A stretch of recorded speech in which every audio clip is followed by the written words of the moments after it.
Yes, it works now, I think. Okay.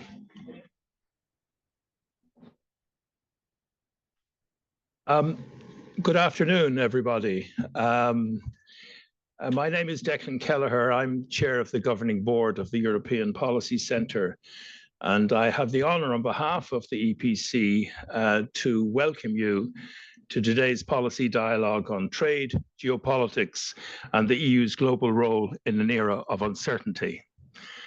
This event builds on our long-standing partnership with the Elcano Royal Institute, and I would like to thank our colleagues at Elcano for an excellent collaboration and extend our best wishes for a swift recovery to Chairman José Juan Ruiz, who is unable to join us today due to illness.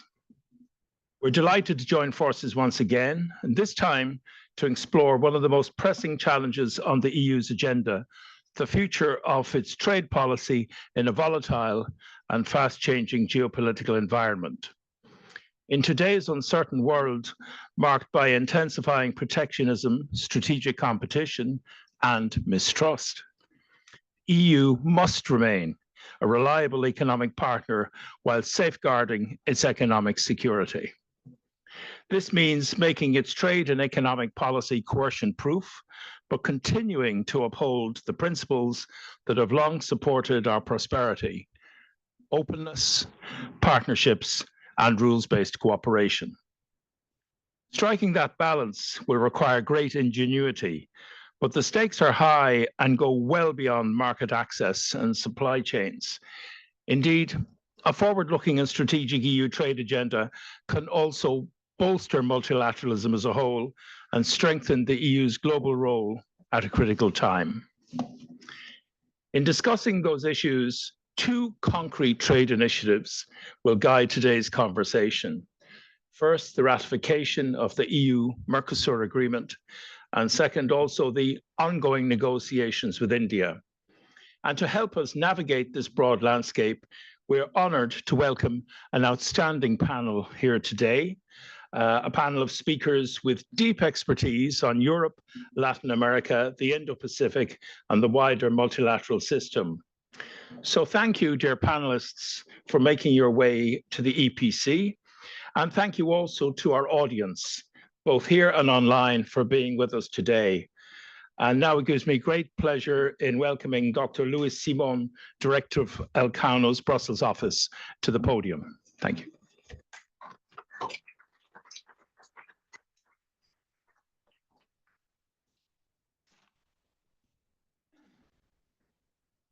All right, thank you very much, and good afternoon, everyone.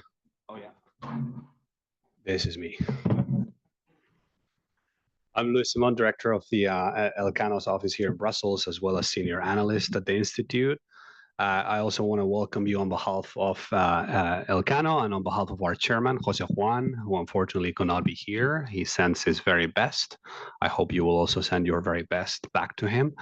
All I want to say is that it's such a pleasure indeed for us to join forces with the EPC, our beloved and long-standing partner in Brussels, for this event on trade and geopolitics and the EU's global role in an era of uncertainty. Indeed, the event could not be more timely. We've been talking about the weaponization of trade and of international economic policy more broadly for a while now, for a few years at least. But I feel that this conversation has now been taken to the next level, particularly with all these tariffs and tariff pauses or pauses that might not be pauses. Uncertainty is indeed the name of the game.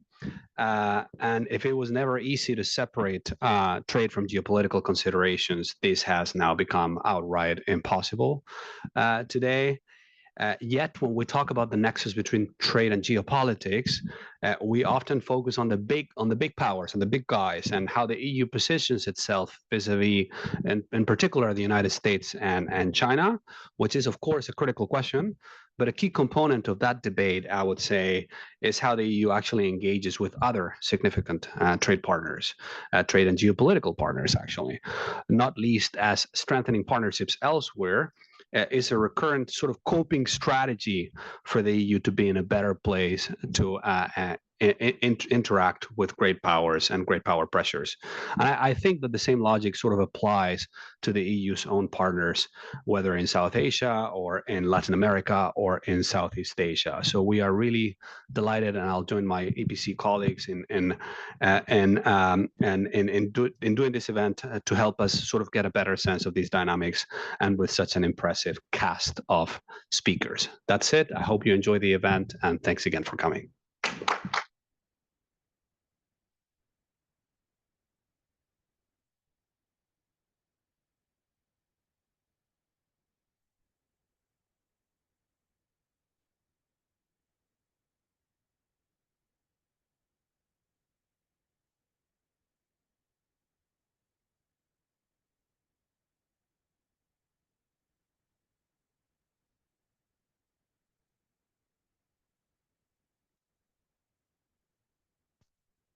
Declan and Luis have set the scene for us precisely and brilliantly, as always. I think we all see that we are in a world that is rather different now than it was looking already only a few months ago.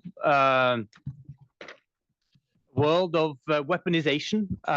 You said, Luis, I think there's a clear sense that we've moved away quite dramatically. Of course, it's not new with Trump, but it's more dramatic with Trump, from something that was relatively rule-based and cooperation-oriented to something that has become dramatically power-based and confrontational. And of course, the topic of today's discussions, trade, geopolitics, and the EU's global role in an era of uncertainty is a broad one, but we have an excellent panel to steer us through that, and with, as Declan said, with a focus on specifically EU-Mercosur and EU-India as examples of both obviously Europe's trade agenda and the EU's capacity to engage with important partners. Today with me, I have an excellent set of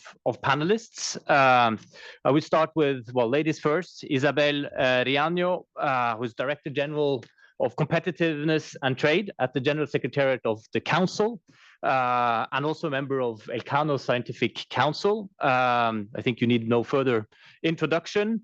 We've got Garima Mohan, who's a Senior Fellow on Indo-Pacific at the German Marshall Fund, where you lead the work on India and head the India Trilateral Forum. And I think you're also a non-resident fellow at Carnegie India. So you must clearly be, well, I'm certain, one of the best experts of India in Europe. So we're very pleased to have you too.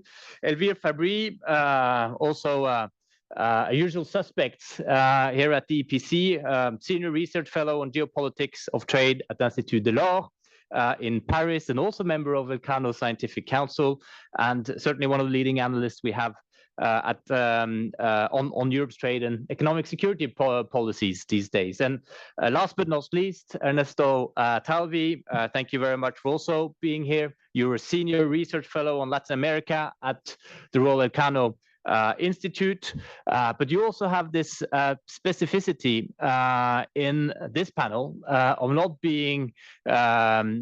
only being a think tanker, an expert, and you've been director at the Brookings Institute in the US, but you've also been an active politician, been Minister of Foreign Affairs of Uruguay, so following obviously very closely these negotiations. So thank you so much to you two to be here with us today.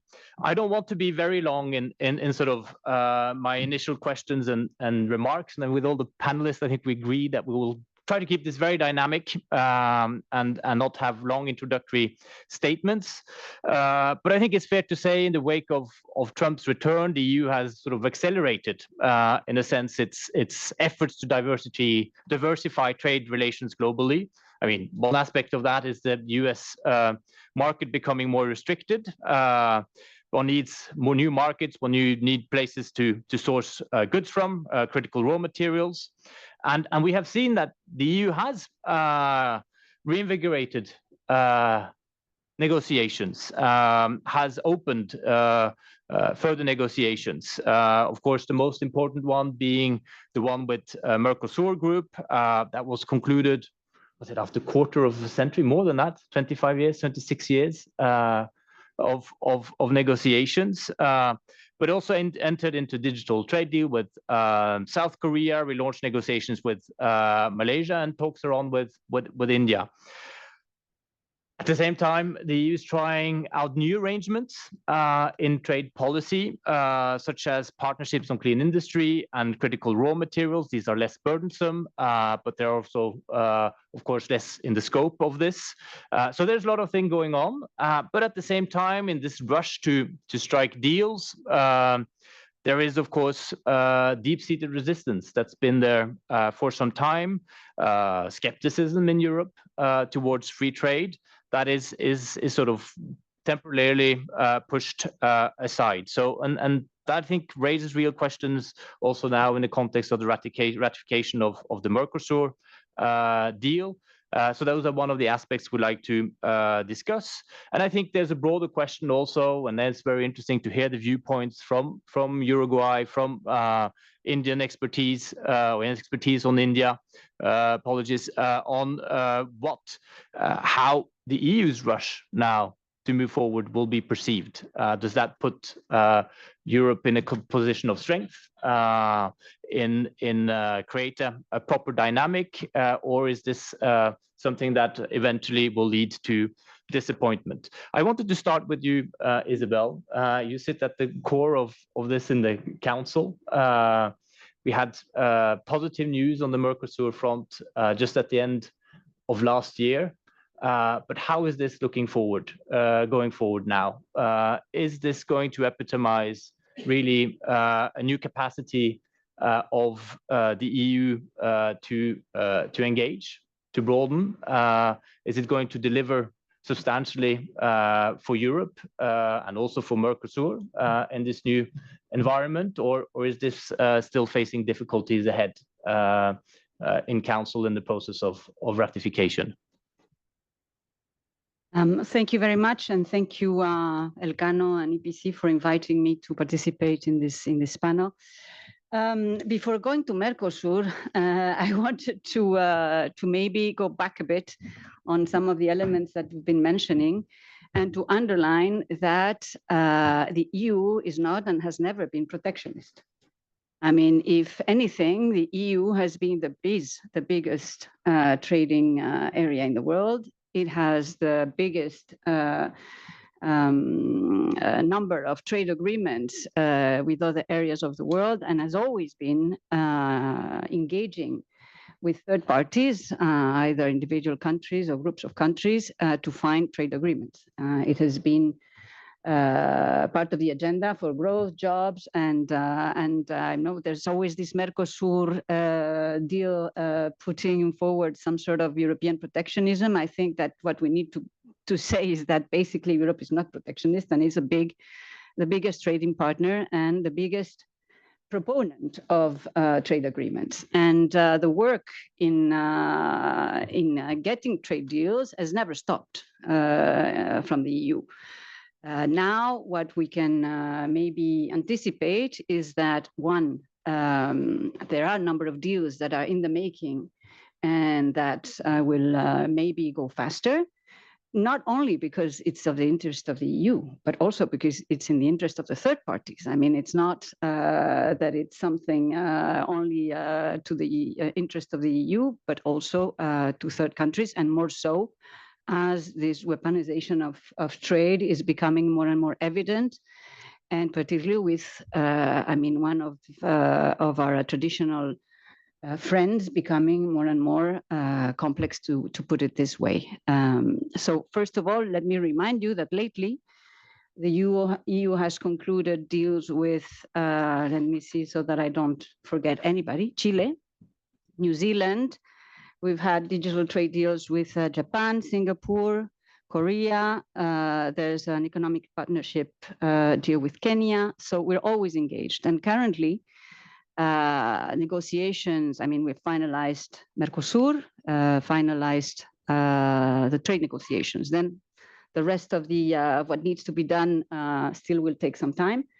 Finalized with Mexico, and we are now on the Commission. I mean, as you know, it's the Commission negotiating in the name of member states and the EU. We have Australia, India, Indonesia, Thailand, Philippines, Malaysia, the Gulf Cooperation Council, the United Arab Emirates. So this is a work that has never stopped. And what we can anticipate in the new geopolitical situation is that the interest of all parties will be higher in terms of reaching those agreements. This is something that has always been in the DNA of the EU, and it's part of its strategy. I mean, I can go. I don't want to take too much time to give more time to my co-panelists, but I mean the redefinition of trade policy, as you know, since COVID, since Ukraine, since the new geopolitical disruptions, in a way, has been economic security. Promote, protect, and partner. And here we're talking about the partner part of the three pillars, which is very much moved forward by the Commission and certainly by member states who are very much engaged in that agenda. Excellent. I think you're doing well in sort of pushing back, if that was the sort of in between the lines of what I was saying about well, skepticism about Europe's capacity to engage in international trade, and you do so very effectively, and you do well to do so in the sense. There's so much been happening in parallel to this quarter of a century on Mercosur, but I can't leave you with that. I mean, is it going to happen now with Mercosur? How is this looking in Council?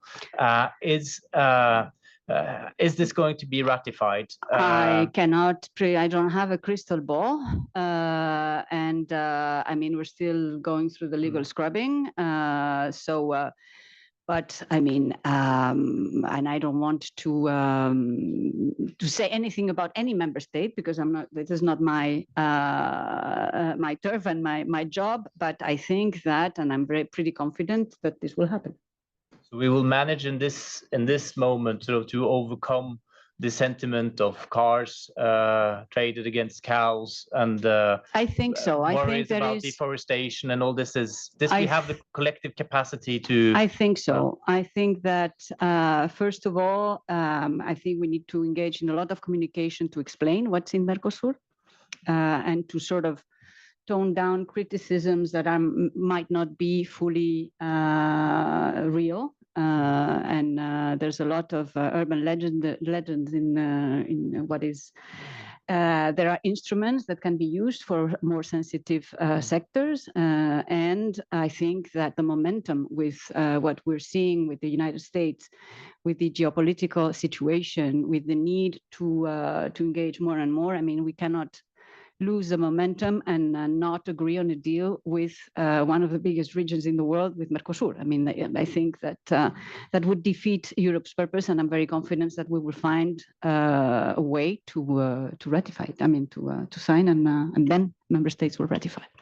Excellent. I'm sure there will be further questions on that, but on the basis of that, I'd like to turn directly to you, Ernesto. As mentioned in the introduction, you have extensive background and experience both on research on Latin America and relations with Europe, and you have an active role in this. How is this Mercosur deal viewed from Brasilia, Montevideo, Buenos Aires, and more crucially, I would say, if ratified, what kind of impacts do you expect? How is it viewed? Eager to ratify it as soon as possible. So in all the capitals. So that's that, and the impact is going to be potentially very important. If we only think about Mercosur, European Union as a in and on itself, but not as a stepping stone for something major. We estimated that bi-regional trade is going to increase around 40% after Mercosur European Union goes into force. So, but let me say this.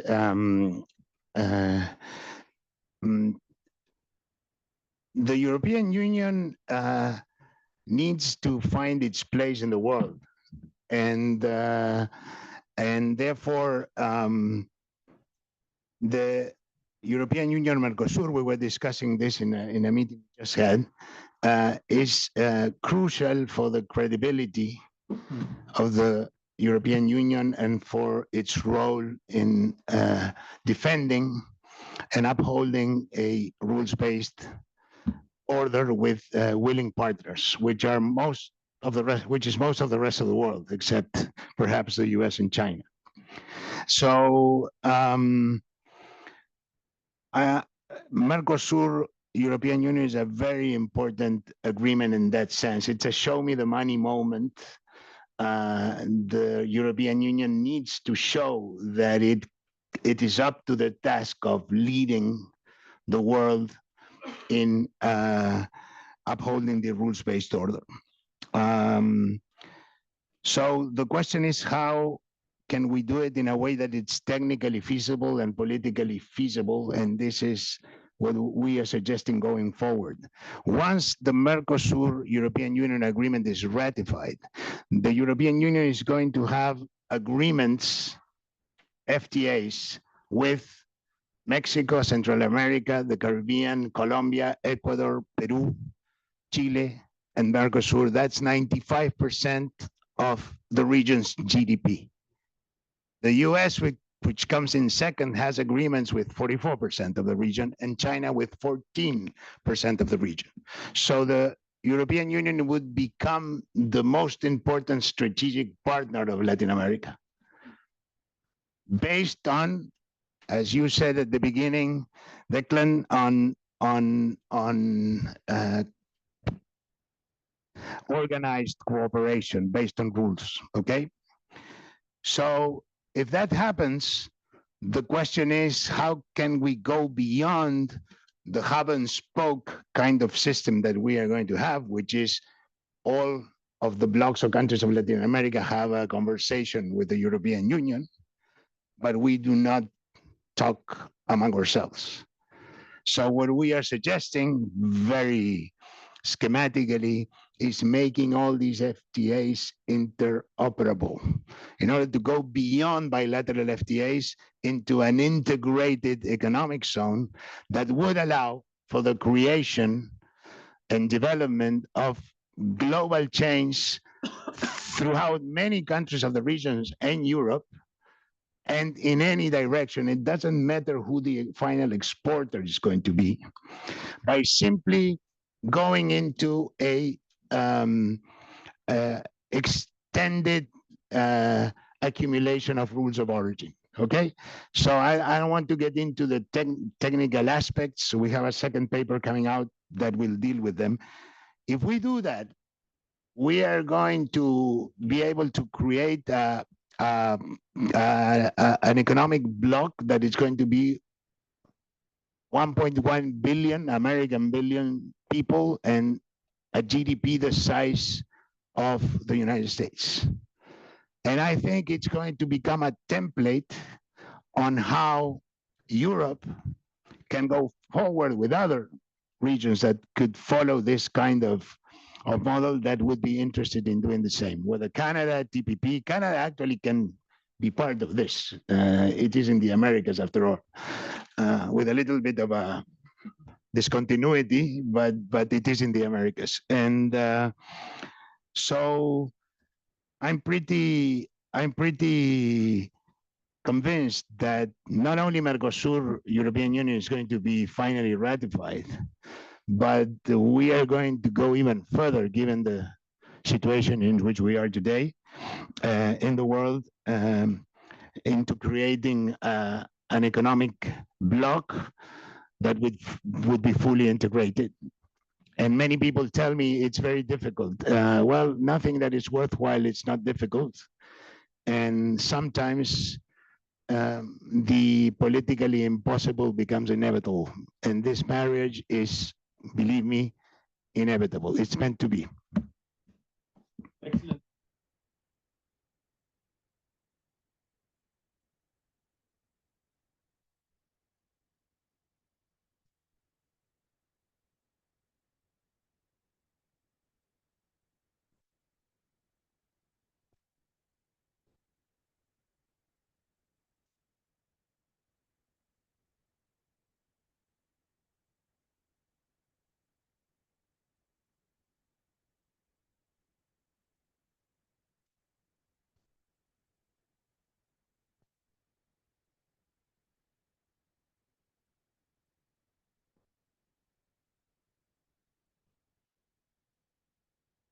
Sorry about that. So I won't go back to what I just said, but I think you're opening very interesting perspectives here for the EU's global role going forward. And then Elvire, it's over to you. So how does this sit with you in your analysis? I said you've been working a lot on trade and economic security. The EU is at the same time facing daunting challenges, daunting pressures in many fields, in many areas, security and trade and other dimensions from the US. Also, of course, big problems with overcapacity from China, possible trade diversion. Do you feel that the EU as a trade bloc, the member states led by the Commission, of course, in trade policy, has the bandwidth and the political momentum and capacity to not only then to take Isabel's, Mercosur's agreement through council and ratification, but also to build further on this in the sense that Ernesto is suggesting. How do you see the politics and the policies involved in this at the EU level now? Well, thank you as well to EPC and Elcano for this new invitation. I'm very pleased to be here today. First of all, I think we are really focused on what is happening on a daily basis with the offensive measures announced from Washington.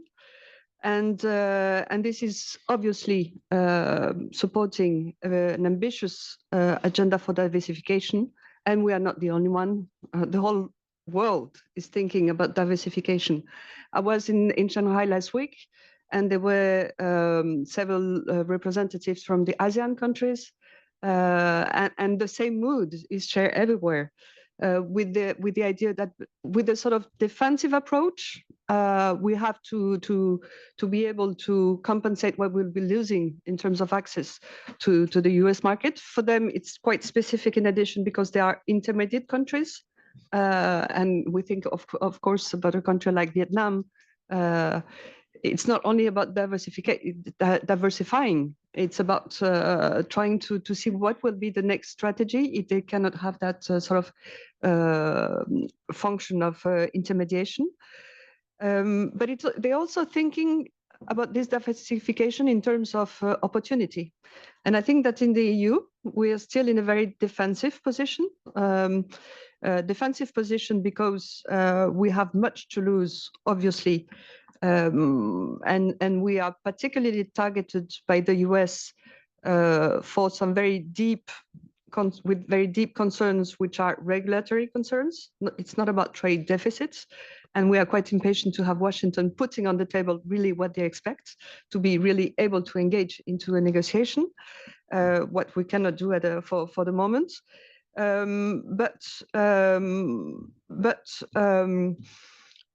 This is really helping to have a commission now much more vocal on negotiations, because as you were saying, Isabel, the commission has always continued to negotiate, but it's now much more vocal, and because we need those trade agreements, and I think that there's a lot of appetite on the other side. So if you were talking about the leverage that we have, there is as much appetite on the side of Thailand, Philippines, and other countries, and we see it with the as you said in Mercosur, to negotiate because they need as well to diversify.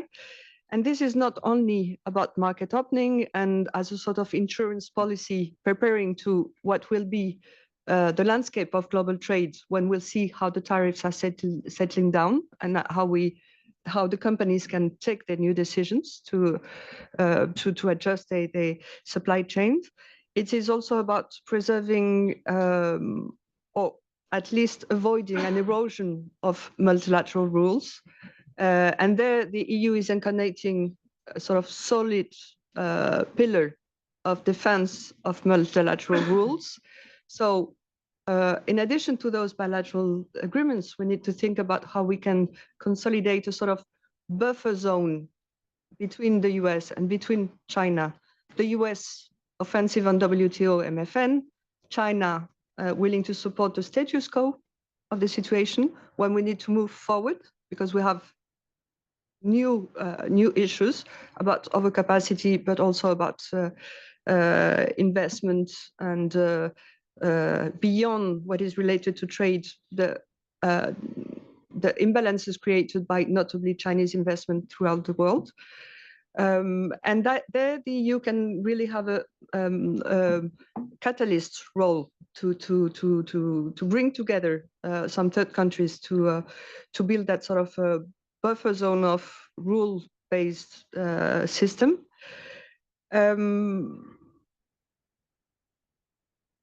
Talking more specifically about Mercosur, as I have more independence on what I can say, I would be quite confident on the fact that we can, the agreement will pass at the council level. It will pass on a majority basis. France is not only not able to constitute a blockage qualified majority, but we have seen Austria already making a U-turn and supporting the agreement. There is, I don't see Italy renouncing to support all its industry and important network of SMEs that need really access to the Mercosur markets. And Italy is one of the most exposed countries to the Trump tariffs, and as well Ireland is very exposed. So this will change also the mood in the countries and in the domestic public debates, when we'll see how we confront each other with Washington once we'll be really materializing in the negotiation. But the concern is even beyond Mercosur. The fact that France remains so opposed, this is a problem because it is. Does France remain so opposed, or because we also read reports about sort of there being different, obviously, economic constituencies and communities in France, and that is not that clear cut, or how do you? There's some change. Yeah. There's some change. First of all, I would say on the side of the government, and the fact that Emmanuel Macron has launched this Assise du commerce extérieur, which is a sort of 6 months.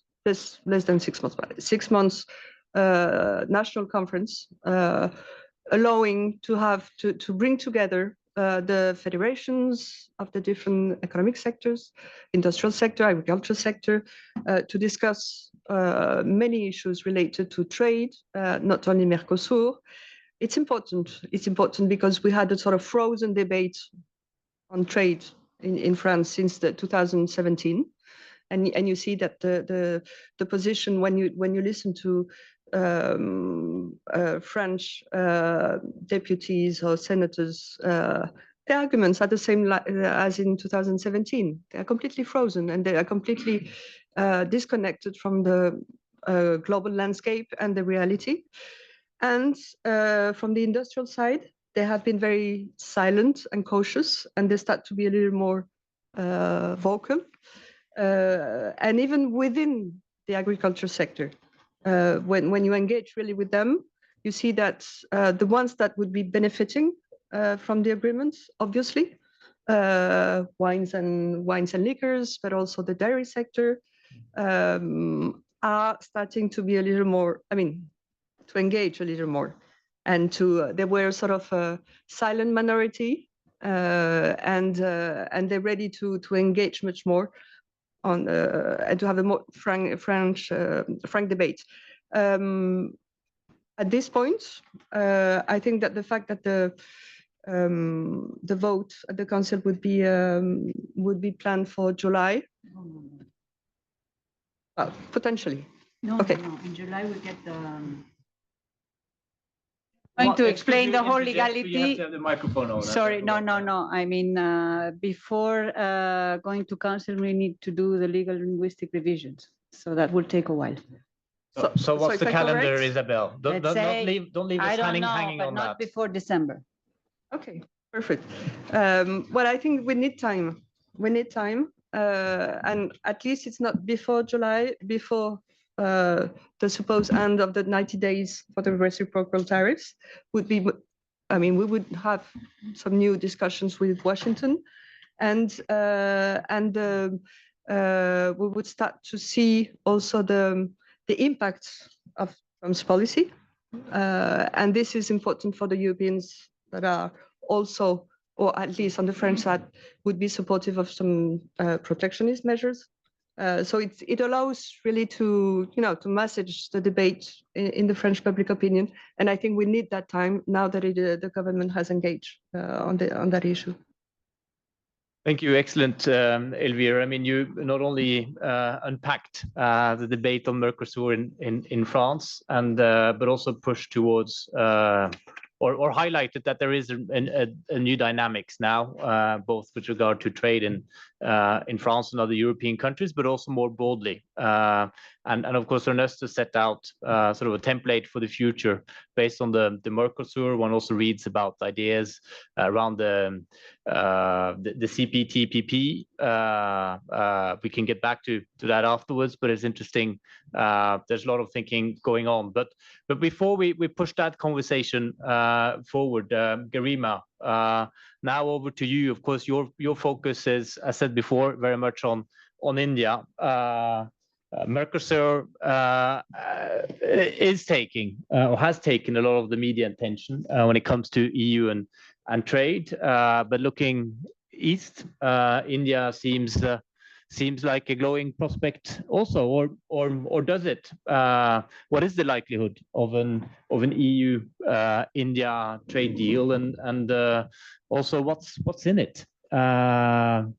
Well, is India ready to open significantly markets for US exports reciprocally? How does this look? What about GIs? What about difficult topics that come up? How does all this look from your vantage point, Garima? Thank you very much, first of all, to EPC and Elcano for the invite. As someone who works on India, Indo-Pacific, it's not often that I sit on a panel with talks of Mercosur and Latin America. So it's actually a first for me here in Brussels. So thank you. I'm learning a lot.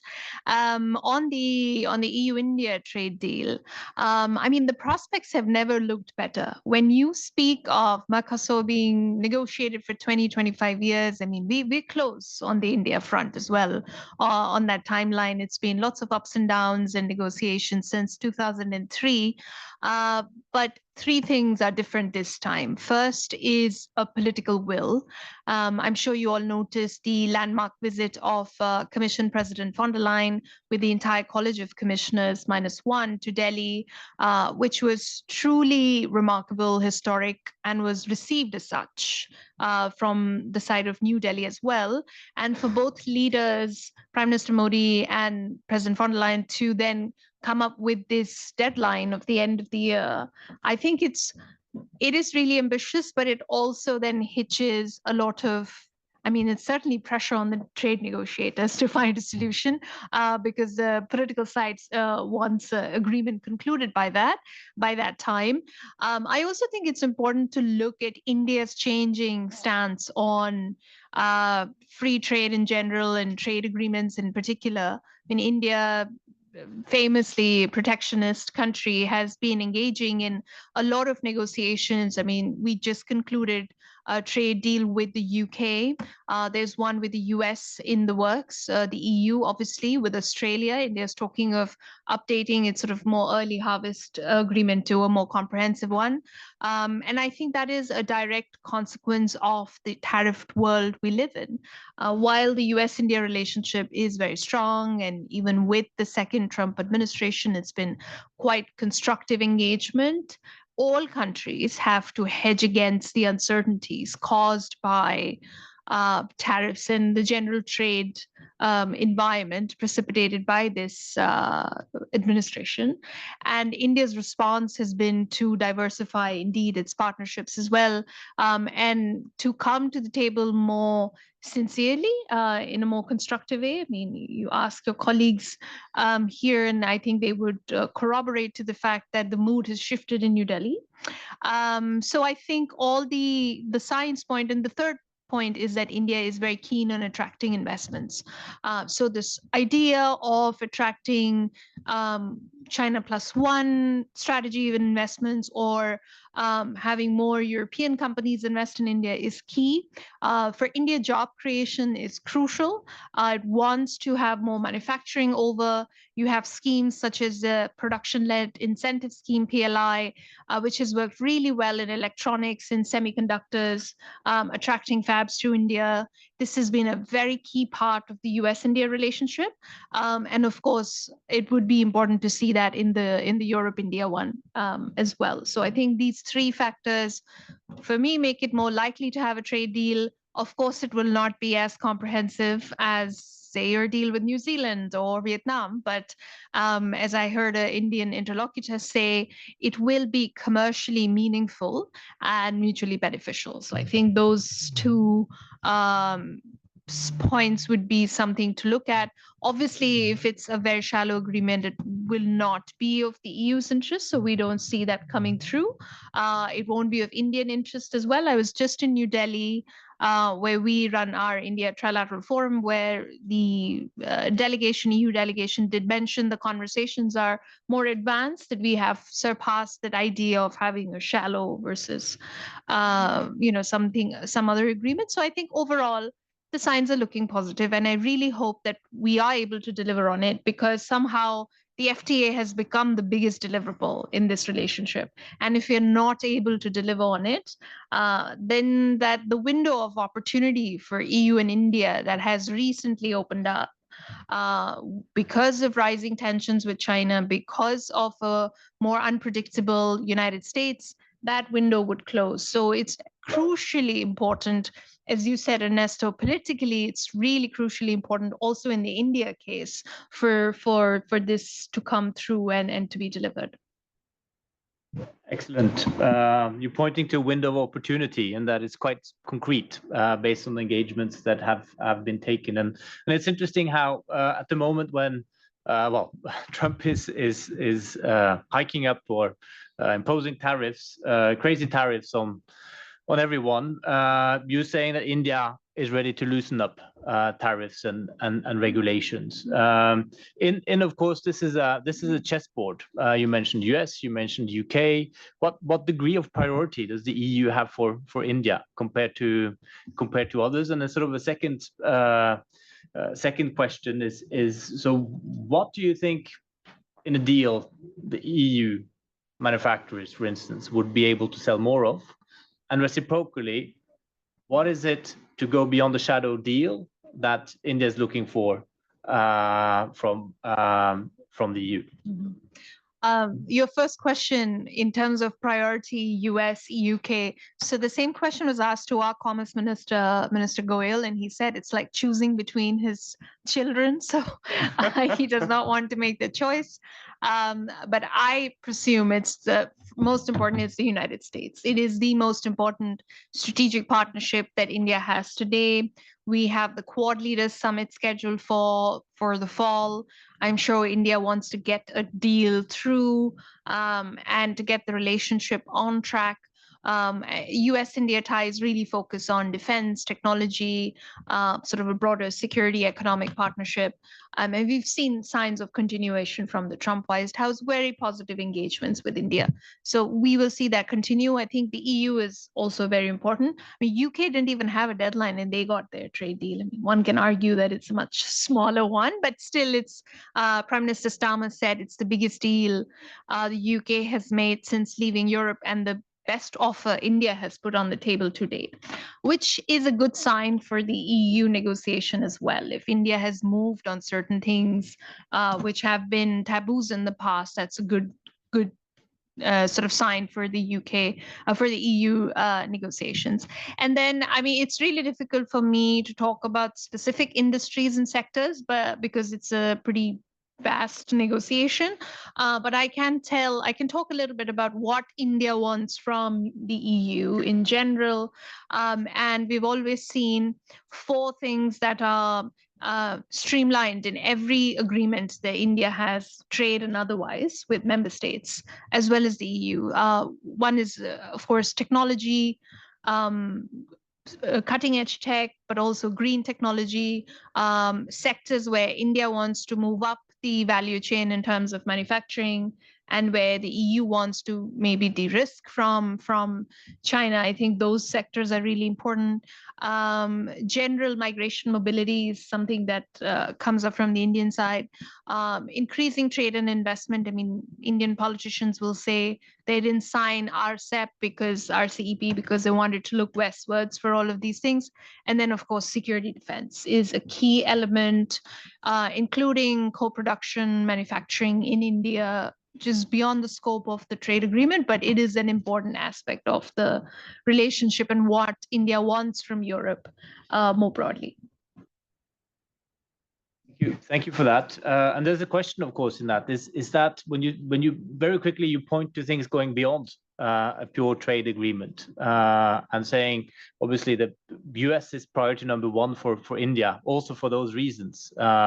Is this something that Europe is capable of putting together now in a broader discussion with India, or is that not the focus? I mean, we've gone from talking about trade in Europe to talking about trade and economic security in the portfolio of the commissioner himself. So I don't know. I'm asking this question to Isabel, to Elvire.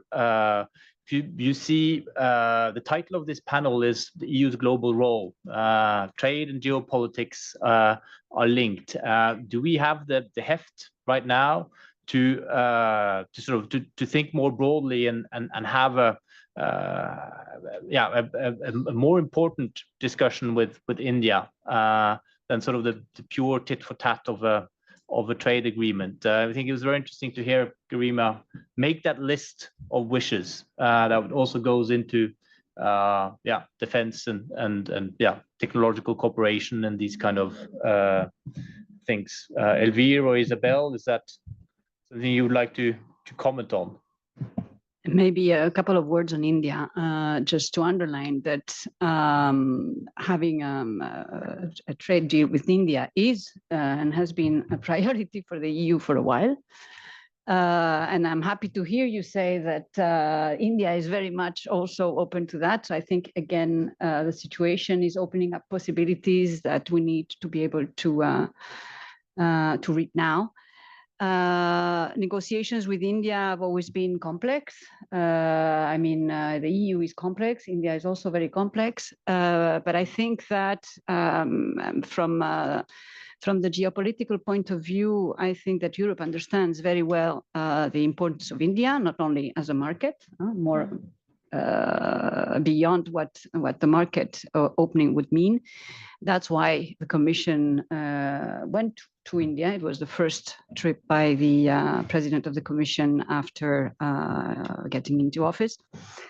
And I think that the Europeans have been trying to engage, and with the Indians, there's been a number of rounds of negotiations. Minister Goyal was here precisely last week on, I think the Commission had to work on the 1st of May. For Goyal. And then let me also remind everybody that Europe was the first one to put on the table this TTC with India. We had this platform with the United States Trade and Technology Council, which means that, okay, we talk about trade, market access, geographical indications, and basic and traditional trade inputs, that elements of the negotiation. But we also want to talk about technology, about how do we engage in those future-oriented policies, products that are going to define how we are going to work in the coming years. So this is something that the European Union certainly went to India with this idea. I think there has been one round of this TTC, maybe the first one, two meetings. So it's not only about getting a trade agreement. It's also about engaging in a different way and engaging on many other sectors. Then, of course, we need to see what the perimeter of a trade agreement will be. Here, maybe I think that Europe should not get less than the UK. This is, I mean, we are such a much bigger trading partner. So we're looking, I mean, we haven't seen yet what the outcome of the negotiations with the UK have been, but we would expect a bit more. And certainly there is this willingness from all parties to finish something meaningful. I mean, I think here the word meaningful is important. Maybe not, you know, in Europe, we are used to do these huge trade agreements, very comprehensive. So we are ready to engage differently and to maybe recalibrate the scope of what we want to do. But I think that at the end of the day, we need a deal that would be great for everybody, and a meaningful deal, of course. And of course, keep engaging on investment, on green, on technologies, on quantum, on everything that is that will be defining the future, and that are important for India, of course, but for the European Union, of course, too. Excellent. I know you've been following closely the TTC in the context of the US, Elvire. I don't know how closely you've been following it in the context of India. Of course, the US one is gone. Is this some form of replacement or the right way of broadening relations with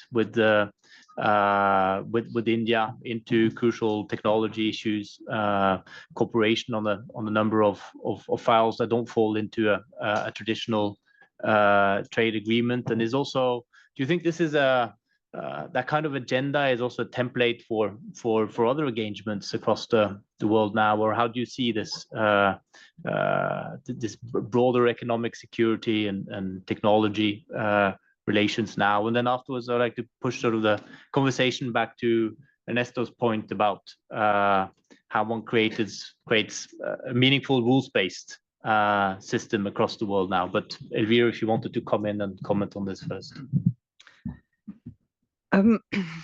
I think India is an issue in itself, very, very, very specific. Huge potential, but very, very specific. And it's not an alternative to China. It's not, you were mentioning the US TTC, India TTC, it's not the same thing. I think we have to be cautious with what we expect from India. As you say, Isabel,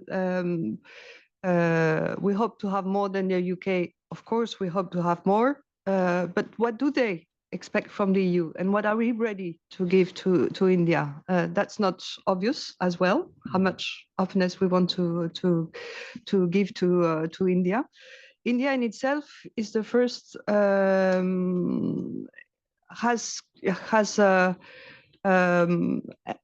has implemented a template for economic security before the issue itself has risen, because it has remained very close, a very close protectionist country. Has it really changed in its mindset? That's what we are witnessing or observing today. It is quoted by the rest of the world, and it remains very pragmatic. Can we think about having with India sort of a strategic partner? It's not so obvious when you see the close links that India has kept with Russia to buy the oil. With the US, it wants to have a very strategic, to keep a very strategic, good relation. It is very opportunist and pragmatic in itself. So I think we need to be cautious in what we will expect from that first round, but it is very important indeed to have something quickly, because as you said, the window of opportunity would be lost, and India has a huge potential and is a big actor, and we see that at the WTO. We always focus on China, but we see that the big elephant in the room is as well India.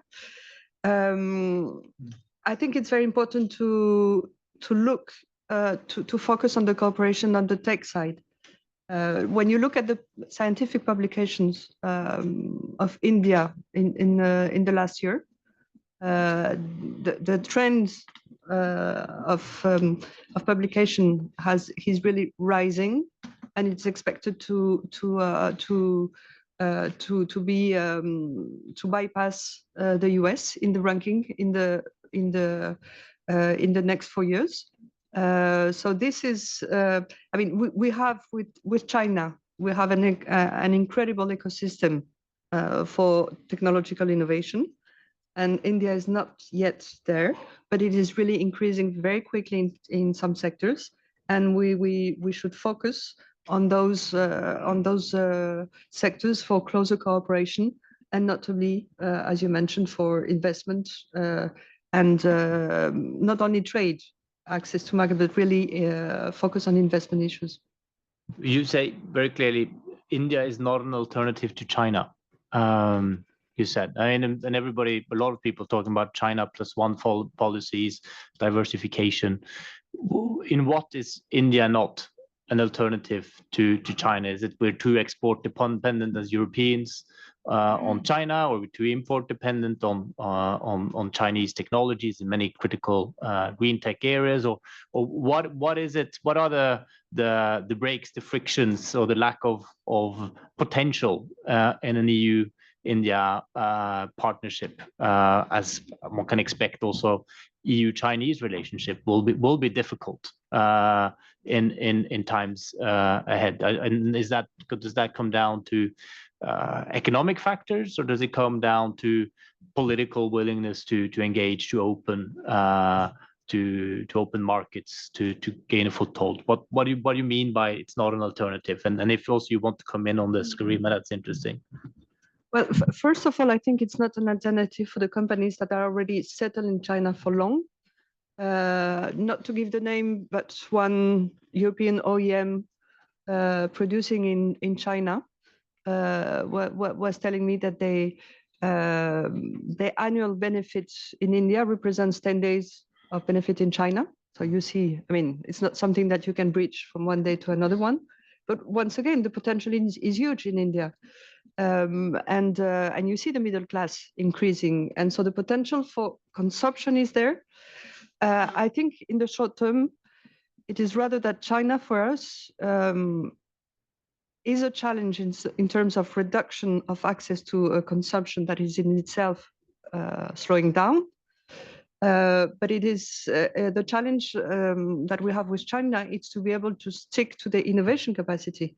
We have flipped the script in terms of technological transfer, and the efficiency that we find in China, we don't find it yet in India on the average, I would say. There's some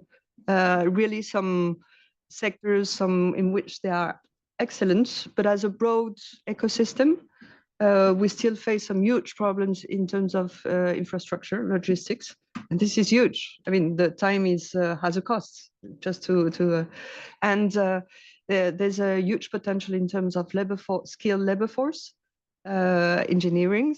So that's where we need to work together. But it's not something that it's going to be. I mean, we'll unable to substitute what is found in China.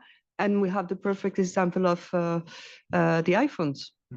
They have moved what they could move to India, but there's no even alternative in terms of know-how to do some specific pieces of the iPhone, of the 1,000 pieces of the iPhone. Excellent. Before we move on, I don't know, Garima, you maybe just wanted to come in and comment on that. I mean, I think it's a difficult. I think it's not the right framing to say, well, India is not China because no other country is. I don't think you will be able to replicate the exact conditions over there. Why India is an interesting alternative to other countries, particularly the Biden administration in its strategy of competing with China, wanted to work with India as an alternative. I think those bits are interesting to see, does it make sense for Europe to do something similar with India? Given the restrictions in the Chinese market, the impending China shock, how that will flood your markets here, what that means for the competitiveness of European industry. For all of those reasons, you need to look for alternatives, right? And I think in that sense, if you look at that framing, India is certainly an interesting partner, as is Mexico, as is Vietnam. I also think that Indian protectionism should not be confused for economic security measures, which India took very early on, given that China is a major strategic challenge for India. It was one of the first countries to keep Huawei out of 5G systems internally. And there's more common cause between US and India on their approach of challenges from China than there is between US and the EU. So actually your TTC conversations, US-EU ones, and if you compare them with the US-India trade and tech conversations, they're very different in tone and tenor and what came out of it.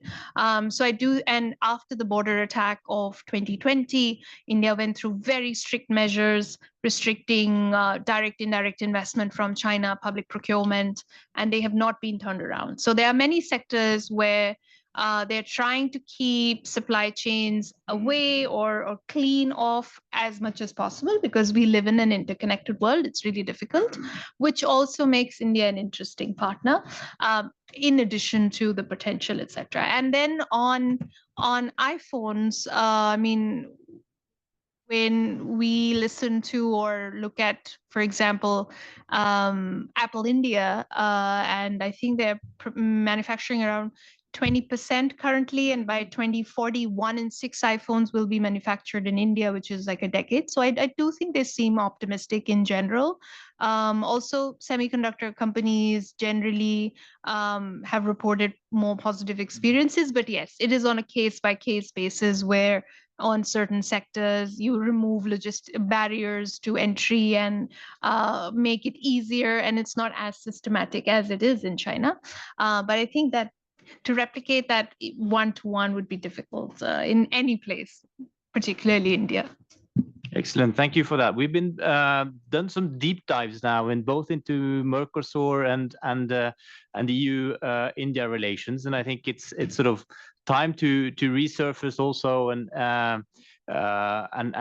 maybe look into sort of the broader discussion on what is happening on trade and the capacity to for EU to play a role in global trade and upholding rules-based framework and probably work also on schemes as long as what you were suggesting, Ernesto. But I also want to remind the audience here that there's we will be pleased to have questions from the audience. I have a couple of questions that have come in online that I would be pleased to ask the panelists, but please also, we have some excellent expertise I see in the room and very well-known trade negotiators sitting here amongst us. So do not hesitate if there are questions you would like to bring to the panel. But before we get there, Ernesto, you put up your hand and you wanted to say something, and I can then just seize that occasion to put to you a question from the online audience, from Philip Hamro-Drotz, who says, of course, the key of this debate is the EU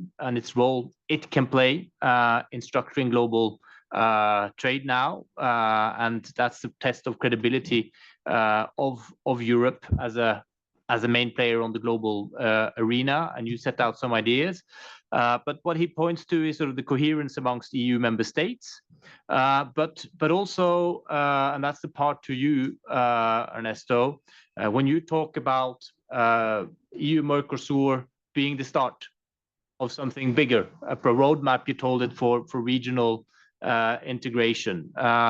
Philip Hamro-Drotz is asking you the question that the cooperation amongst the South American states is not strong. They do not communicate amongst themselves. Is this something you could comment on? Also, this capacity then also to overcome difficulties, interregional difficulties in pushing a broader agenda. But you had your hand up, so I'm sure you also had something you wanted to come in on. I thought this debate about India was really fascinating. I learned a lot from all the comments. And I think that it is interesting because to make the contrast in a sense with Latin America, because you said the EU is not the most important strategic partner of India, it's the US. Well, it is the most important strategic partner of Latin America. That's a big difference. So I'm not saying this because I'm Latin American.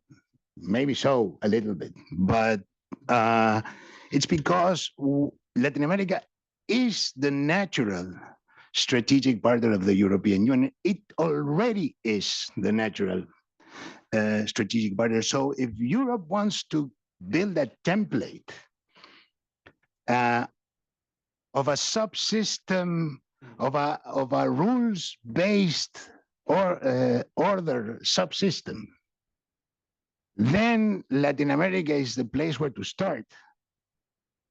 It's a subsystem that is going to be centered on the EU. The EU is going to play a very big role.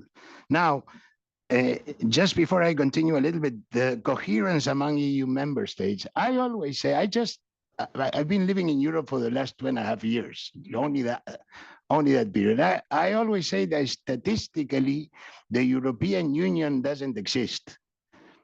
It had a probability 0 of existing, but it is there, and it works with difficulty, but it works, and it works the better when it's against the ropes in times of crisis.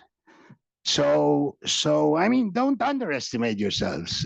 You've accomplished things that are really phenomenal. So really harmonizing, interconnecting FTAs, it's a child's game compared to the project you already built, okay? So all I'm saying is everything that's worthwhile has a lot of difficulties, but that doesn't mean it's not feasible. So let me say just very briefly about the strategic importance of Latin America, in the sense, look, FDI of the European Union in Latin America as a whole, it's 2.5 times that of the US, 25 times that of China already. FDI, foreign direct investment stocks. Okay. There's no investment chapter in the Mercosur agreement. Yeah. Okay. But I'm saying what you already have. It's so there is a link there. With the Mercosur agreement ratified, the European Union is going to have the most ample network of FTAs. Look at this. Mexico, Central America is another universe. They are very linked to the United States in every conceivable dimension. But South America is very European. Migration flows, European is the #1 destination, Spain being the predominant destination. Tourism, Europe is the #1 destination for South Americans. Students, European universities are the main destination for South Americans. And let me tell you one more thing. So human relations are very interconnected. Military equipment, and that's a key test. Who do you trust your security to? Because it's not that you buy military equipment and then you don't need maintenance and replacements. And I mean, it's a long-run relationship. Mexico and Central America buy 90% of their military equipment from the US. Well, South America buys 60% of the military equipment from the EU. So on security and defense, we are highly linked to the European Union. So that's why it is reasonable to start there. The field is already ready. You have the FTAs, they have similar, with the EU, they have similar rules of origin, and they contemplate, most of them, the possibility of extended accumulation already. So you only have to use what you already have in order to interconnect this region. What, and I'll finish with this, what are the areas of interest? Look, Gonzalo Escribano, our researcher at Elcano, he basically says, and I totally agree with him, look, Latin America has abundant critical minerals for the green and digital transition, first. Now, that could be an extractive kind of model, but most importantly, we are going to develop highly sophisticated and complex, decarbonized, bi-regional global value chains.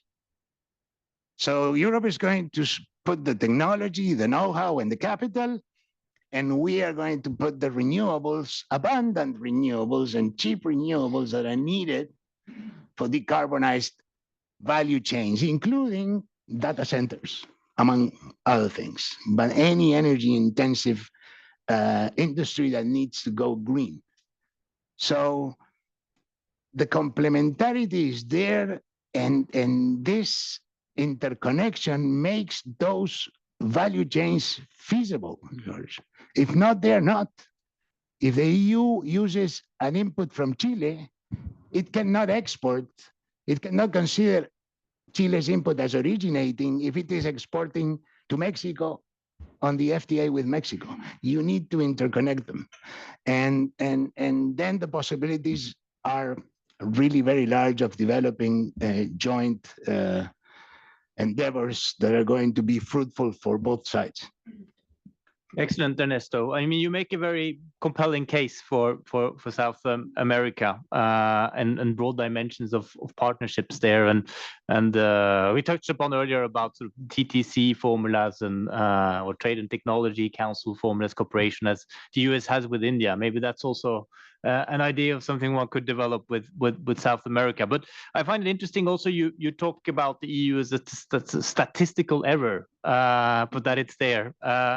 And I think maybe in the world of sort of this brinkmanship and well, brutal coercion one is seeing, beggar thy neighbor policies, what are sort of the odds of, or the capacities of leaving US and China aside, of others coming together and upholding international rules in trade? And what is the formula for that now? Is it through sort of a rules-based subsystem that you've described? You described in the case of Mercosur. This is a question to everyone, by the way, and willing to take questions also from the audience. Is it, as I mentioned earlier, something that can go through the comprehensive and progressive agreement for Trans-Pacific partnership? But there's been some reports. I think Bruegel wrote a report about this recently, a bit of press pointing to this sort of partnership of 12 countries that sort of spans the Pacific, Canada, Japan, Mexico, New Zealand, as something that, in a sense, the EU could cozy up to build a new framework and a stable framework outside this, the trade war and the brinkmanship and the non-rules-based trade, or is it? Do we need to think now in terms of I don't know, a WTO 2.0, the general agreement of tariffs and trade? Is it 1947? Started out with 23 countries. Of course, it was a very different world, so one shouldn't draw too many comparisons. But what is, if we come back to the sort of the core topic here, or the overarching topic now, EU's global role? Is it pushing, obviously, with India? It's pushing with Mercosur. What else can we think of? And I bring in then another question from the audience here, from the online audience. There's also the question of the cohesion, again, that comes back in our questions here.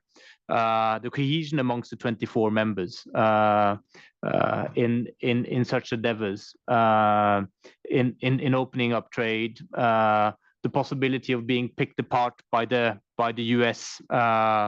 Germany, Ireland, Italy together accounts for almost 90% of the trade deficit between the United States and the EU, is the question. How will the rest of the 24 members act as we get closer to the end of the 90 days and sort of it's crunch time? So those are two broader, further questions maybe you'd like to come in on. And again, if the audience has questions, please feel free. Who would like to come in on maybe I'll. Yeah. Okay, Isabel. so I think that currently the words are flexibility, pragmatism, and unity. When you were talking about the cohesion of member states, I think that one can acknowledge that so far unity has been great. Of course, the US could have chosen to charge different tariffs to different member states within the European Union. That hasn't happened. And I think that member states are reacting very united, very much together with the Commission. And I think it has to remain so. I think that any policy that tries to divide and conquer will be bad for member states. So I think that it's in the interest of member states to keep that unity. Of course, they have, each member state has its own sensitivities, its own problematics, but I think that there is a clear understanding and a clear rally around this unity. So I think that the cohesion is so far so good, and I think it will be going forward. In terms of new. How to reshape this multilateral rules trade-based system. I mean, we have the biggest expert on WTO here in the room, so I will say something under his watch. But I think that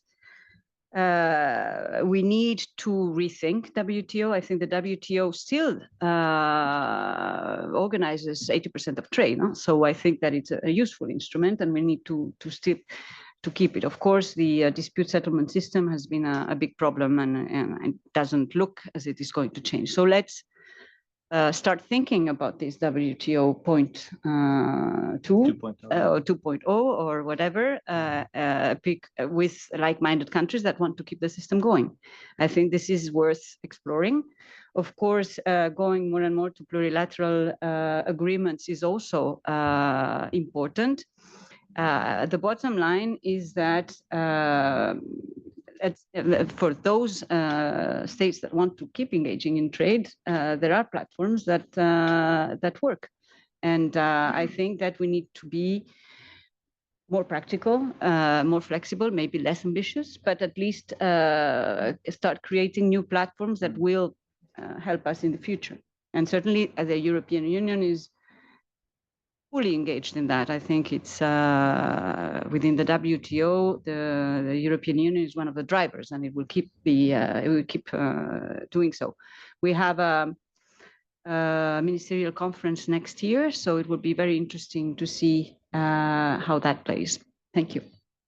As we have then the world's foremost experts on WTO in the room, Ignacio, I'm gonna ask you to if you want to comment on how you see the EU shaping up its trade policy or setting priorities between the plurilateral WTO new initiatives. But I don't know also if any of the panelists would want to come in on that. But Ignacio, there's a microphone right behind you.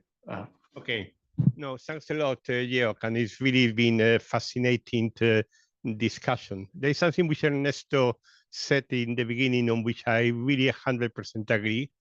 The crisis that we are currently facing in global trade is so serious that it's not enough just simply for the European Union to do more bilateral trade agreements. It will be absolutely fundamental that Mercosur is done. If Mercosur is not done, it's the end of the credibility of the European Union. It would be absolutely wonderful if India is done. Nothing would make me happier, because if there's one big professional regret that I have in not having succeeded in concluding negotiation with India. But this is a much more important moment. And I think what the European Union really needs to do is to create an alliance of countries that first believe in rules-based trade, want to continue to respect the rules, but they are also convinced there has to be a fundamental reform of multilateral economic governance, something that may not be doable at this point in time, but you need to be preparing the ground for this fundamental reform. Now, in order to do that, I have been arguing in some papers in Bruegel that the starting point could be cooperation between the EU and the CPTPP, but that is just a starting point. I really think that it will be extremely important that other countries can also join that alliance. And for instance, on the idea by Ernesto of a diagonal accumulation, I believe in it. I know that the Commission is a little bit skeptical. I believe in it, but I would suggest that one should really be even more ambitious than Ernesto has been suggesting. I think what one should really be thinking is the EU, the CPTPP countries, and any other country in Latin America, Europe, or Asia that is interested in linking their trade agreements, discussing whether it is possible to have a common protocol of rules of origin that will be complementary to the ones which are included in the bilateral agreements. And that is not simple, but I think in my view, it's an exercise that would really be worth reflecting about. But beyond the issue of rules of origin, the most important issue is how to create an alliance of countries that want to maintain the WTO system alive, but at the same time know that there has to be really fundamental reforms for the WTO to work, and how they strategize together about the best way to move in that direction. Thank you, Ignacio. I mean, as the audience doesn't ask questions to me, I ask questions to the audience. May I follow up just on what you say? And it sort of links up a little bit to the discussion we had with Garima also. Priority for India is the US. At the center of the CPTPP, you have Japan.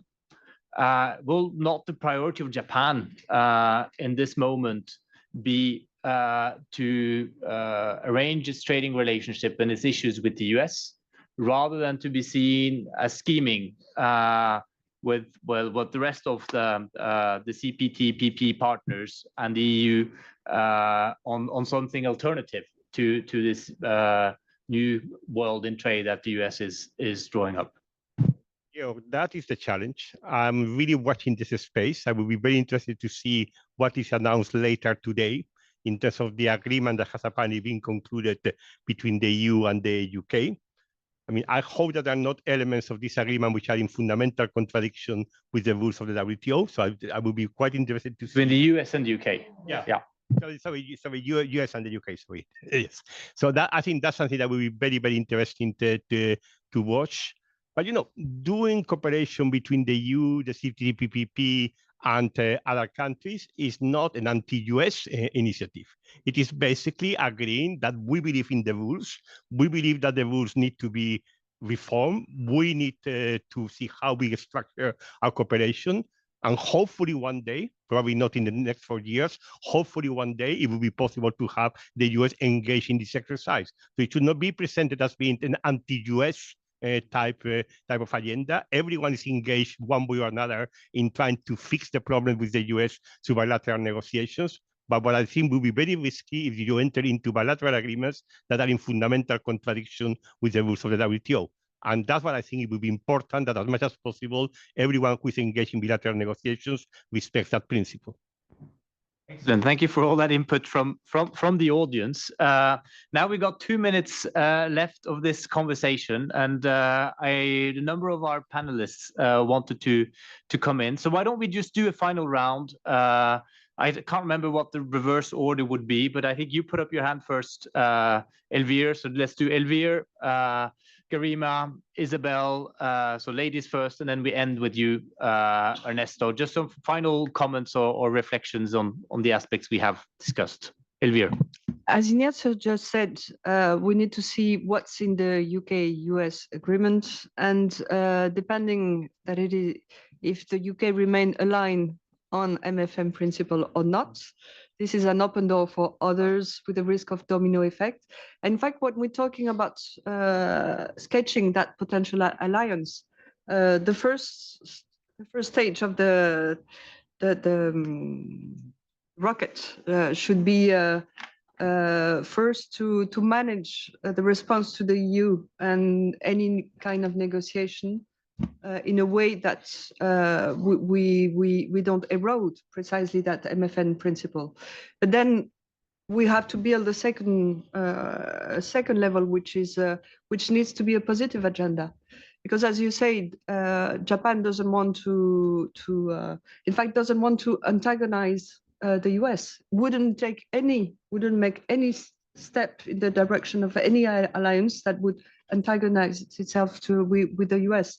And what we need is to have that positive agenda to go beyond. Of course, it's about a deep reform of WTO. I would say it doesn't matter if it's at the beginning is not a very large one. It has to be a meaningful one, regional platform. But if we have common rules that are rules for the 21st century, and not just consolidating the trade of the 20th century, that's the goal. And maybe just a final word about the unity of the 27. Is it the 27 or the 26? I think it's first of all the 26. We have talked a lot about trade. In the 3 Ps of the economic security, we have the protect, of course, but we have the promote, and the unity of the member states won't be consolidated enough if we're not investing a lot into the promote side with deeper initiatives. I mean, all the initiatives related to the capacity of investment, supporting innovation, and signaling that the single market is the place to be, and not only it's not only we need diversification, but we need to have a meaningful market ready for this new area. Excellent. Thank you, Elvire. Now, Garima, over to you. And there's a question here, just if you want to answer it en passant. Is it possible for EU to be a partner of first choice of India, and what does it take? But you maybe want to conclude on something else. No, actually, this ties in well to the point I wanted to make. I mean, you mentioned, I did say that US is the most important partner for India, but that doesn't negate the importance of other partners. And in fact, the push that India has been making in diversifying its partnerships, not only in Europe, but also in the Indo-Pacific, where Japan, Australia, Indonesia are key for India as partners. It really, I think it goes on to show that the other agenda is equally important, and sort of the FTA broader trade negotiations are key for India as well. But I also want to say that we have other interesting formats like trilaterals, one between India, Australia, and Japan that looks at supply chain security. So there are so many areas where the US is not involved and middle powers are going alone and doing things by themselves. And I think a real competitive edge for the EU when it comes to either India or any other partner, particularly in the Indo-Pacific, is if you build on this economic security agenda. I think it is all good to talk about traditional sort of trade agreements, but are they as sharp an instrument you need in this day and age to compete both against China and the United States? You do need that added edge of economic security that opens up doors for newer conversations immediately. It does so in India, it does so in Australia, many other parts of the world. So I think it is important to go with that. It is important if you have instruments like the TTC, you refine them, you use them well. Are we talking about strategic technologies to the extent that we could in the EU-India one? No. Are we using the trade and investment group to talk about market access in critical areas? We are not. So I really think that this could be an additional added layer. I'm happy to see the commissioner has now called for trade and economic security, but perhaps that could be how you can be first partner of choice. And thank you, Garima. Isabel, you sort of reprimanded me at the beginning for being too critical and negative. Have we moved ambitiously enough forward now on trade, and how you want to conclude this? Yes, thank you. No, I mean, I didn't reprimand you, but it's always one has this cool when talking about Mercosur, where Europe appears as protectionist, which is not the case. And I wanted to make the point from the beginning. Maybe 3 things going forward on Europe's trade policy. I mean, we've been talking a lot about the partner part of the strategy, and I think that Ernesto made a fantastic plea for Mercosur. I mean, I have to be extremely, neutral on this because I don't represent anybody and I represent everybody. So I think that we should hire you. We were saying with Garima to tour Europe to sell the deal and make sure that by the end of December we can have Mercosur. I think it's absolutely critical for Europe, of course, to get Mercosur. If we don't get it, then we have a real problem. I wanted also to mention, I think we've talked a bit about TTC, but that we are also being more creative in terms of putting forward new instruments of engagement with other countries. There's of course the TTCs, there's also the clean technology dialogues, the CRM. I think we, as Europe, understand that the conversation needs to be different from what it has been traditionally, and that I mean, then you might get agreements that are not as binding as a traditional trade agreement in terms of legal terms. But I think it's important to include all these elements in those conversations. And finally, and to wrap up, because I happen also to deal with the Competitiveness Council, which is also dealing with the promote part of the agenda of economic security. And you were extremely right, Elvire. I mean, the best strategy for Europe also is to build on its single market and to advance on that. And I think that here we're talking trade, so we're talking partnership, but I think that the single market is the other side of the coin, and we need, of course, to move forward on that particular part. And the Commission is going to come up with a strategy in a couple of weeks, I think it is. But we really need the engagement of member states to move through the barriers that are still existing and unlock innovation, et cetera, which will put us at a level of conversation with other areas in the world that it will be very different. Thank you. Thank you, Isabel. Yeah, single market is an obvious one. The deeper it is, the stronger we stand, but also the more attractive we are for others. But Ernesto, you've just been appointed informally sort of a trade envoy. So how do you intend to use that time going forward to develop the EU's trade agenda or save the rules-based system? Okay, so I'll use it under my new guise, Isabel.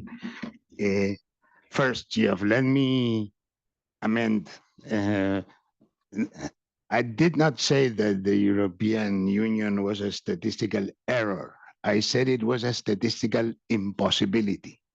Far from being an error, it's the most wonderful work of institutional architecture that humankind has ever seen. So it is an impossibility because statistically it should not exist, but it is there. Okay.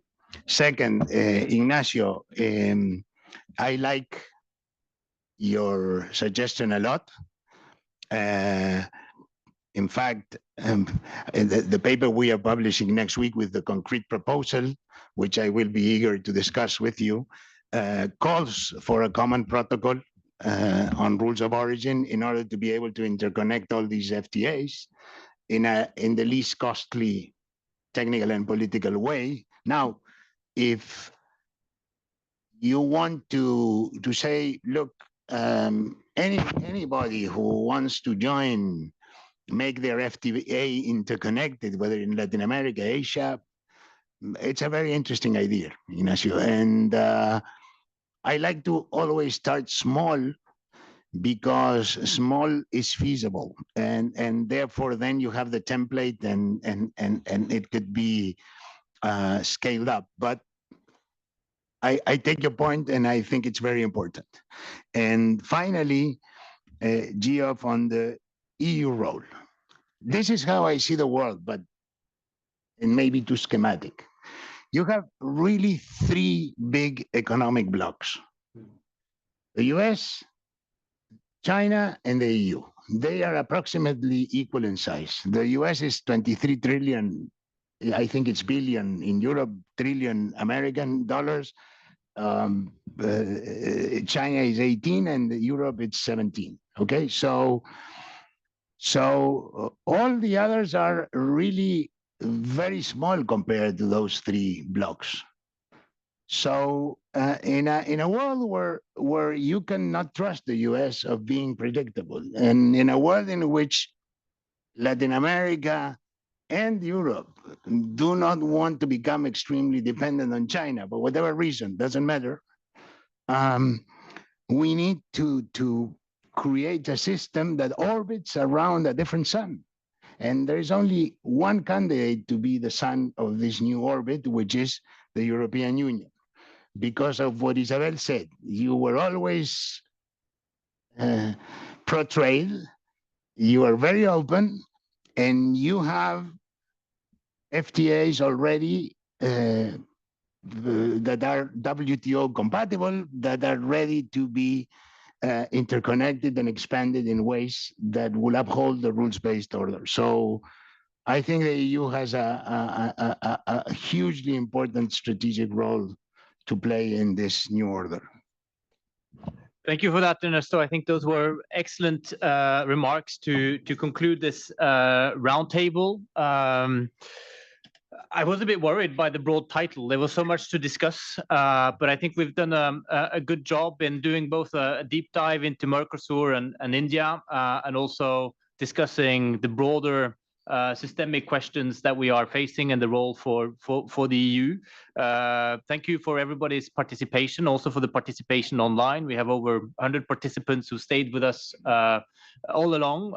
So that's just a testimony to how interesting they found your remarks. Thank you for joining. It's always, of course, good and pleasant to hear a friend, but somebody from abroad talking up the role and the capacity of the EU. And I think there is a huge responsibility on the EU's shoulders in this environment. And we've heard about the capacity for the EU to stay united, to stick to international rules, to be forward-leaning, to play a strategic role in the global order. And I think we're all here cheering for that and willing to support that. So with that, thank you everybody for joining. Thank you not least to our panelists, of course, to Elcano for co-organizing, co-hosting this event. We will continue with such events in the future. And with that, thank you so much and have a good afternoon.